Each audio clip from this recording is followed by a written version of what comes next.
Member Masud, আমাদের সাবেক member সহ উপস্থিত আমার কীর্তিতুল্য শ্রদ্ধাভাজন মুরব্বিয়ান, আমার প্রিয় ভাইরা, আমার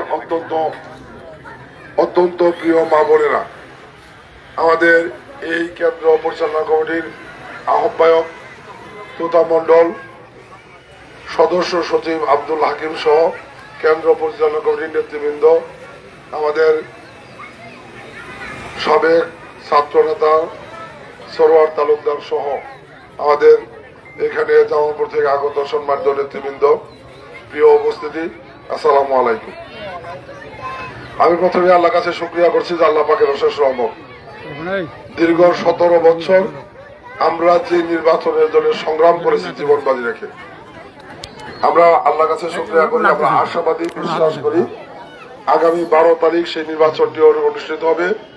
জাতির ইতিহাসে একটি সুষ্ঠু, সুন্দর, অবাধ নির্বাচন। এই নির্বাচন ভোটাররা অবাধে ভোট দিবে, কারো ভোটে কেউ বাধা প্রদান করতে পারবে। আপনারা প্রশ্ন করতে পারেন, তাহলে 17 বছর কি নির্বাচন হয় নাই? 17 বছর নির্বাচনের নামে বাংলাদেশের মানুষের সাথে তামাশা করা হয়েছে। 2014 সালে নির্বাচন হয়েছে, এটা আমার বক্তব্য না, আপনারা নিজে চোখে দেখেছেন। টেলিভিশনে লাইভ দেখানো হয়েছে, পত্রিকায় ছবি ছাপানো হয়েছে। ইলেকশনের দিন ভোট কেন্দ্রে ভোটার নাই, শিয়াল কুকুর শুয়ে থাকে, ঘুম পাড়তেছে। এরকম শিয়াল কুকুর বারকাতে নির্বাচন হয়েছে। 2018 সালে নির্বাচন হয়েছে। আমি ধানের শীষে প্রার্থী ছিলাম, আল্লাহর কাছে শুকরিয়া করি। ইলেকশনের আমি যেদিন যে এলাকায় ভোট চাবার যাবো, তার আগের দিন রাইতে আওয়ামী লীগের তারা নিজে করে ক্যাম্প পড়াই দিয়ে আমার ওই এলাকার নেতাকর্মীর নামে মামলা দিয়ে দিয়েছে, যাতে আমি না যাইতে পারি। তারপরেও জনগণ আশাই ছিল হয়তো ভোট দিবে। আগের দিন খাওয়া দাওয়া করে নামাজ বন্দি করে জনগণ ঘুমাইছে, পরের দিন সকালে ভোট দিব। ঘুম থেকে উঠে যায় ভোট শেষ, রাতের বেলায় ভোট শেষ, জনগণকে ঘুমের মধ্যে রেখে। মিশা কথা বললাম কি? 2024 সালে নির্বাচন হয়েছে, জনগণও যায় নাই, আমরা বিএনপিও যাইনি। ওরা খালাতো ভাই মালাতো ভাই মিলে ওই যে ঠুলামালি খেলার মতো আওয়ামী লীগ নিজেদের মধ্যে ইলেকশন করে শেষ করে দিচ্ছে। যে কারণে গত 16-17 বছরে যারা এমপি হয়েছে, যারা ক্ষমতায় গেছে, মন্ত্রী হয়েছে, নেতা হয়েছে, তাদের কাছে জনগণের কোনো দাম ছিল না। কারণ ভোট না থাকলে জনগণের কোনো দাম থাকে না। আমরা সেই ভোটের অধিকার প্রতিষ্ঠার সংগ্রাম করছি। আমরা বলছি যে জনগণের কাছে সবচেয়ে মূল্যবান সম্পদ হলো ভোট। আপনি যদি বলি যে যদি সুষ্ঠু নির্বাচন হয়, যারা এমপি হতে চায়, ক্ষমতায় যেতে চায়, যদি বুঝে যে সুষ্ঠু নির্বাচন হবো, জনগণের ভোট ছাড়া পাশ করার কোনো উপায় নাই। ওই বেড়া যত বড় নেতাই হোক, যত সম্পদের মালিক হোক, ওই একটা ভোট নেওয়ার প্রয়োজনে রাস্তাটা ফকিরের সম্মান করতে পারছে। ভোট না থাকলে জনগণের কোনো সম্মান থাকে না। খালি সম্মান না, জবাবদিহিতার একটা বিষয় আছে। ধরেন আজকে আমি মামুন আল্লাহ কাছে শুকরিয়া করি, ধানের শেষের মনোনয়ন আমার প্রার্থী, আপনাদের কাছে ভোট চাওয়া হয়েছে। আপনার ইলেকশনের দিন ভোট দিলেন, আমার পাশ করাইলেন, আমি এমপি হইলাম। এইবার এই যে আপনার সম্রাট যে দাবির কথা কইল, আমি এক কথাই খালাস যে আমি এমপি না, এমপি বানাও করে দিব। এই এক কথাই তো যথেষ্ট, তাই না? এখন এমপি হওয়ার পরে আল্লাহর রহমতে এমপি হইলাম। ওই যদি আমি কাম করে না করে পরের বার ভোট চাওয়ারাই, এবার তো আপনার মা বোনেরা ফুলের মালা দিল, ফুল দিল, কাম না করে পরের বার ভোট চাওয়ারাইলে কি করবেন? হ্যাঁ, আমার নিজের প্রয়োজনেই আমাকে আপনাদের জন্য কাজ করতে হবে। কারণ আমার পরের বার ভোট চাওয়ারাও লাগবে। আমি ভালো করে বুঝি যে কাম না করে যদি ভোট চাওয়ারাই, তাহলে এলাকার মানুষ আমারে গ্রহণ করবো না। ওইটা হলো জবাবদিহিতার জায়গা। এই ভোটটাই হলো আপনার সম্মান, মর্যাদা, ইজ্জত এবং আপনার কাছে জবাবদিহিতার জায়গা। এই ভোটের অধিকার প্রতিষ্ঠার সংগ্রাম 17 বছর করছি, আমরা জীবন বাজি রেখে সংগ্রাম করছি। এই সংগ্রাম করতে যায় খালেদা জিয়া 2.25 বছর তাকে অন্যায় ভাবে জেলে রাখা হয়েছিল। 76 বছর বয়সে পরবর্তী সময় গৃহবন্দী করে রাখা হয়েছিল। এই তো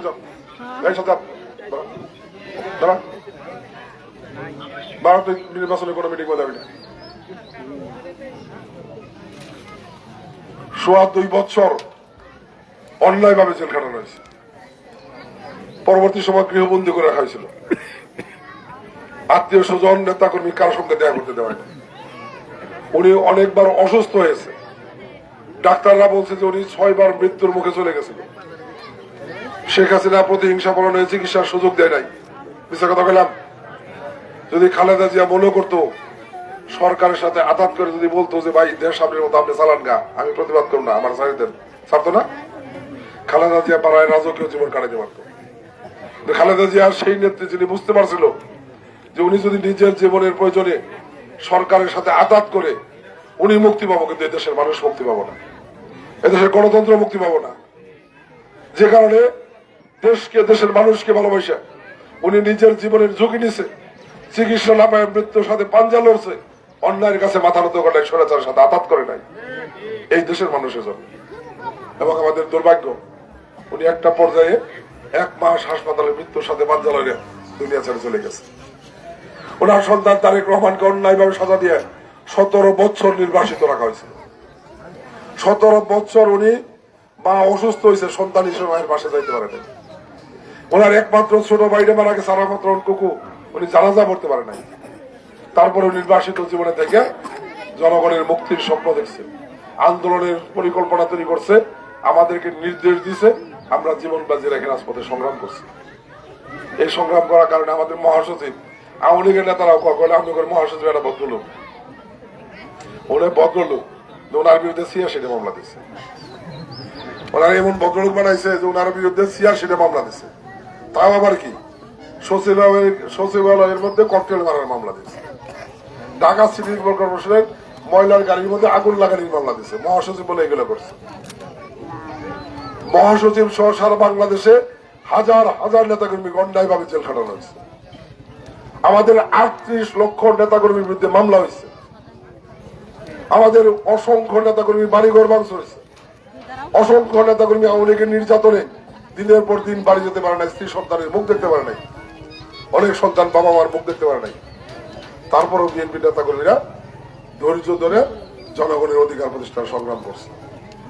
আমরা আল্লাহর কাছে শুকরিয়া করি, আমরা সেই অধিকার প্রতিষ্ঠা করতে পারছি। আগামী মাসের 12 তারিখ সেই নির্বাচন, আমার বিশ্বাস বিএনপি যে ত্যাগ স্বীকার করছে, খালেদা জিয়া যে ত্যাগ স্বীকার করছে, এই দেশের জনগণ আগামী নির্বাচনে আজকে সারা বাংলাদেশ যদি খোঁজ নিয়ে দেখেন, সারা বাংলাদেশের বিএনপির শক্ত কোনো প্রতিপক্ষ রাজনৈতিক দল নাই। এবার নির্বাচনে বিএনপি জনগণ ধানের শেষে ভোট দিয়ে বিএনপির ক্ষমতায় বসাবো, এটা অনেকটাই নিশ্চিত হয়ে গেছে। কথা ঠিক না? কথা ঠিক কি? আপনারা বিশ্বাস করেন যে বিএনপি ক্ষমতায় যাবো? যদি বিশ্বাস করেন তাহলে আমাদের যেটা আবেদন, আমরা আবেদন নিয়ে আসি, আমি আলোচনা সমালোচনায় যাবো না। গত 30 বছর আমরা জামালপুর সদরে বিএনপি এমপি হইতে পারিনি। গত 30 বছর একটা না, 96 সাল থেকে আজকে 2026 সাল, এই 30 বছর যারা এমপিগিরি করছে একটা না, তারা যদি একটু একটু করে কাম করতো, আজকে সম্রাট যেটা বললো এই কাম থাকার কথা না। 30 বছর আমরা 30 বছর সুযোগ পাইনি। এইবার একটা সুযোগ সম্ভাবনা দেখা গেছে কি, এইবার আমরা জামালপুর সদরে এমপি পাস করলেও বিএনপি ক্ষমতা যাবো, সদরে এমপি পাস না করলে বিএনপি ক্ষমতা যাবো। কথা ঠিক কি? এখন আলাপ আম করে বিএনপি ক্ষমতায় গেল, আমরা যদি সদর এমপি হইতে না পারি, এই যে আজকে মঞ্চে আইসি সম্রাট আপনাদের পক্ষে দাবিটা জানাইলো, আমি যদি এমপি না হওয়ার পাই তাহলে এই কাম করার সুযোগ আমার হবো? হ্যাঁ, এবার সারা দেশে বিএনপি পাস করুন। আমি যদি ফেল করি, আমার নেতা তারেক রহমান যদি কই যে ভাই আমার এই বাদুরিপাড়া রাস্তাটা করে দেওয়া লাগবো, আমার ঢাকা থেকে লাত্তি মাইরে বাদুরিপাড়া ভালো, সারা দেশে বিএনপি পাস করছে, আর বেলা তুমি পাস করা পাবো নাই, তুমি আবার রাস্তা নিয়ে আইছো কব না? আমি যদি ফেল করি তাহলে আমাদের পক্ষে বিএনপির ক্ষমতা দিয়ে আপনাদের কাজগুলো করা ঠিক সম্ভব হবে। আর যদি আল্লাহর রহমতে পাস করতে পারি, তাহলে আমার বিশ্বাস 30 বছর যে কাজ দিয়েছে আমরা তার চেয়ে অনেক বেশি কাজ করতে পারবো। 30 বছর পরে এই সম্ভাবনাটা তৈরি হয়েছে, বিএনপিও ক্ষমতায় যাবো যদি আল্লাহর রহমত করে আপনারা আমার পাস করান। তাহলে এইবার জামালপুর সদরের উন্নয়নের জন্য আমাদের জীবনের সব চাওয়া পাওয়া দিয়ে আমরা যে পরিশ্রম করা দরকার, যে চেষ্টা করা দরকার, আমরা সেটা করতে পারবো ইনশাআল্লাহ। আমি এই আবেদনটুক নিয়ে আসছি আপনাদের কাছে, আমি কোনো আলোচনা সমালোচনায় যাবো না। এইটুক আবেদন, যদি আপনাদের এলাকার কাম বলে করাবার চান, বিগত জীবনে জায়গায় ভোট দিয়ে থাকেন, এবার দাঁড়িয়ে সেই ভোট দেওয়া লাগবে না, বলবো একটু বল, এবার দাঁড়িয়ে সেই ভোট দেওয়া লাগবে। কথা আমি ঠিক করছি কি? আপনারা ভোট দিবেন কি? কোন দিবেন? সবাই একটু বলেন যে দানের শেষ ভোট দিবেন ইনশাল্লাহ। মা বলে ইনশাল্লাহ আল্লাহ কবর করুন। আমি বলে যাই, যদি আল্লাহ রহমত করে, আমার জীবনে অন্য কোনো লোভ লালসা নাই। এমপি মালিক, বাড়ির মালিক, গাড়ি লাগবো এই লোভ নাই। কারণ আমি নিজের ভাগ্যবান মনে করি, আল্লাহ অনেক ভাগ্য দেওয়ার জন্য পাঠাইছে। আমি ইউনিভার্সিটি পাস করার পরে আমি 95 সালে আমেরিকা গেছিলাম। ব্যারিস্টারি পড়ার ইচ্ছা নিয়ে লন্ডন গেছিলাম। সব বাদ দিয়ে রাজনীতি করি একটা কারণে, আমার মাথায় একটা জিনিস কাজ করে যে আমি যদি এমপি হইতে পারি, ওই যে এমপি ওই লোকটা যদি খালি নিজের স্বার্থটা ছাড়ে দেয়, তার দ্বারা লক্ষ লক্ষ মানুষের উপকার করা সম্ভব। আমি এমপি হওয়ার পর যদি আমার নিজের স্বার্থটা ছেড়ে দেই, আমার দ্বারা জামালপুর সদরের লক্ষ লক্ষ মানুষের উপকার করা সম্ভব। আর যদি আমি স্বার্থপর হই, তাহলে আপনাকে চুরি করে আমার ডাবাইকে করার লাগবে। আমি চুরি করার জন্য রাজনীতি হইনি। কারণ আল্লাহ আমার যা দিছিল 95 সালের 30 বছর আগে, আমেরিকা যদি পড়েও থাকতাম, এখন 2-4-5টা বাড়ির মালিক, গাড়ির মালিক থাকতাম। ওটা বাদ দিয়ে আইসি সম্মানের জন্য। পৌরসভায় 2বার মেয়র হয়েছিলাম। প্রথমবার 8,000 ভোট বেশি পাস করছিলাম, দ্বিতীয়বার 22,000 ভোট বেশি পাস করছি। আমি যদি প্রথমবার পাস করে কামনা করতাম, তাহলে দ্বিতীয়বার জামালপুরের মানুষ 22,000 ভোট বেশি দেওয়ার পাস করাইতাম। আমি আমার জীবনে অমানুষের মতো পরিশ্রম করছিলাম পৌরসভায়। আমি চ্যালেঞ্জ করে বলতে পারি, যারা জামালপুর যান, পৌরসভার বয়স 150 বছরের বেশি। আমার সময় আমি যে পরিমাণ কাজ করছি, পৌরসভার ইতিহাসে কোনো মেয়র তো কাজ করতে পারেনি। কারণ ওই কাজ করার ইচ্ছাটা নিয়েই রাজনীতি করি। ওই সুযোগটা 30 বছর পরে এবার আইছে। যদি দয়া করে আপনারা দানের শেষের মধ্যে পাশ করান, আমার বিশ্বাস সম্রাট যে কাজগুলোর কথা বললো, এগুলো খুব কঠিন বিষয় বলে আমি মনে করি না। এগুলো করার সুযোগ আমাদের আছে। এই সুযোগটা দয়া করে যদি আপনারা কাজে লাগান, আর যদি কাজে লাগান, তাহলে ধানের শেষে ভোট দেওয়া লাগবে। আমি এই বক্তব্য দীর্ঘায়িত করব না। আমরা 17 বছর সংগ্রাম করছি, সংগ্রাম করে কিছু শিক্ষা আমরা হয়েছে। আমরা এই কথা সব জায়গাতে বলি যে আওয়ামী লীগের যে শিক্ষা, এই শিক্ষা খালি আওয়ামী লীগের জন্য না, এই শিক্ষা বিএনপির জন্য। বিএনপি যদি শিক্ষিত না হয়, তাহলে আওয়ামী লীগের মতো অন্যায় অপকর্ম করে আওয়ামী লীগের যে পরিণতি হয়েছে, বিএনপির পরিণতি তার চেয়ে আরো খারাপ হোক। কাজে আমাদের নেতা তারেক রহমান বাংলাদেশ নিয়ে নতুন করে স্বপ্ন দেন যে এই বাংলাদেশ বিগত দিনের মতো আবার ভোট ডাকাতি, লুটপাট এগুলো চলবো না। এই বাংলাদেশ আগামী দিনে কোনো এক নেতা, পরিবার, দলের সম্পত্তি হবো না। এই বাংলাদেশের মালিক ও বাংলাদেশের জনগণ, সকল মানুষ নিয়ে বাংলাদেশকে আগামী দিনে সাজাইতে হবে। আপনারা দেখছেন যে বিএনপি 31 দফা রাষ্ট্র সংস্কারের প্রস্তাবনা উপস্থাপন করছে। এটা জানেন কি? এই 31 দফার মধ্যে একটা হইল যে শিক্ষা ব্যবস্থারে বিপর্যয় করে ফেলা হয়েছে। বিএনপি স্বপ্ন দেখে যে বিএনপি ক্ষমতায় গেলে শিক্ষা ব্যবস্থা নতুন করে ঢেলে সাজানো হবে। যারা লেখাপড়া করবো তারা লেখাপড়া শেষ করে অন্তত পক্ষে কর্মমুখী যাতে হওয়ার পায়, সেই রকম কর্মমুখী শিক্ষা ব্যবস্থা তৈরি করা হবে। আমাদের অনেক ছেলেমেলে বিদেশ যায়, কিছু না জানার কারণে লেবারগিরি করা ছাড়া কিছুই করা হয়ে থাকে। যদি এইখানে আপনার ভকেশনাল লেখাপড়া থাকে, তাহলে কিন্তু অনেক ভালো বেতনে চাকরি করতে পারে। এরকম উদ্যোগ বিএনপি নিছে। বিএনপি উদ্যোগ নিছে যে বিগত সরকারের সময় আপনার বলা চাকরি পরীক্ষায় ফার্স্ট হইলেও চাকরি হয় না, বাবা উল্লেখ করেন না। আমাদের নেতা বলছে যে দলীয় পরিচয় চাকরি হবো না, চাকরি হবো যোগ্যতা দিয়ে, মেধা দিয়ে। আমরা শুনছি 16 বছর বক্তৃতা হয়েছে ঘরে ঘরে চাকরি দেওয়া হবে। চাকরি ওই যে লাউ আলু পটল না, ঘরে ঘরে দিয়ে যাবো, চাকরির জায়গা তৈরি করলাম। আমাদের নেতা বলছে যে বিএনপি ক্ষমতায় গেলে পুরাতন মিল কারখানা করে চালু করা হবো, নতুন নতুন শিল্প গড়ে তুলব, নতুন নতুন কর্মসংস্থান হবো, যুবক তরুণদের চাকরির ব্যবস্থা হবো। তারপরে বিশ্বের বিভিন্ন দেশের সাথে যোগাযোগ করে বিভিন্ন দেশের যুবক তরুণদেরকে পাঠাইয়া সেখানে চাকরির ব্যবস্থা করা, যেটা আমাদের নেতা জিয়াউর রহমান করছে। যদি আপনারা মনে থাকে মনে করে দেন। আমাদের নেতা সিদ্ধান্ত দিচ্ছে এই দেশের মানে কৃষির উপরে অনেকটা নির্ভরশীল। সেই কৃষি নিয়ে দেখা গেছে বিগত বিএনপি সরকার সময় সার নিয়ে কেলেঙ্কারি।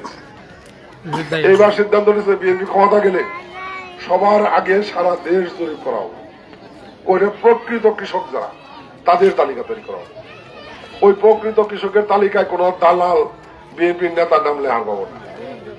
ওই প্রকৃত কৃষক করে একটা করে কৃষি কার্ড দেওয়া হবে।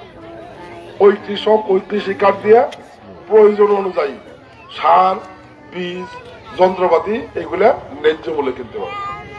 আবার উৎপাদিত ফসল উপযুক্ত দামে সরকারের কাছে বিক্রি করতে পারবে, যাতে কৃষক না ঠকে।